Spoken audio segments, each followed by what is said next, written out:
just completed a macro analysis and tried to evaluate what is the right thing to do. And we just concluded that we should stay the course, that we should continue to invest in the coal industry. There are no alternatives to meet the growing need for electricity in this country that are viable. So we believe for the next 10 years easily that we can have a very attractive opportunity to make investments and get returns for our shareholders. Once you get to 2020, it gets a little bit more difficult to predict.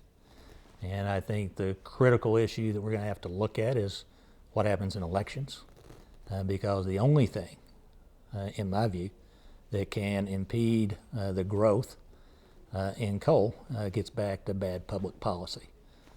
So if you look at economics, and economics alone, with the growth in people and population, and the desire to have a growing economy around the world, the significant growth now that China's looking for, India's looking for, Brazil's looking for, Indonesia's looking for, South Africa's looking for in coal consumption, there's no question in my mind energy growth is going to continue. And with the finite amount of energy we have from all sources, we need everything. And what we have found that as far as the state of Kentucky, we may be able, indigenously, to produce 3% of our electricity with renewables.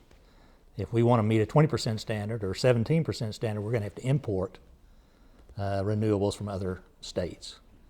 I think it's fine if the country wants to adopt a 20% renewable standard for the country, but why not allow Texas, where there's more wind, or California, where there's more solar, to have a disproportionate amount of renewable energy to where you're not penalizing those states that don't have those indigenous resources. I mean, it would be like saying that we want to have a renewable energy standard and have every state have the same amount of coal production. When there's no coal in the state of California, how can you demand that they produce 20% of coal in their state when they don't have any? So it doesn't make sense to me from a policy standpoint that they want to treat every state the same.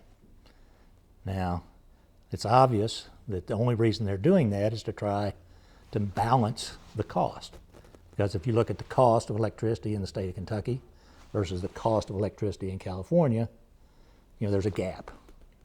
And I think that's driving the issue more than it is the environmental aspects or the environmental aspects of thinking about how can we depend more on renewables. And there's a place for renewables, but not 20%.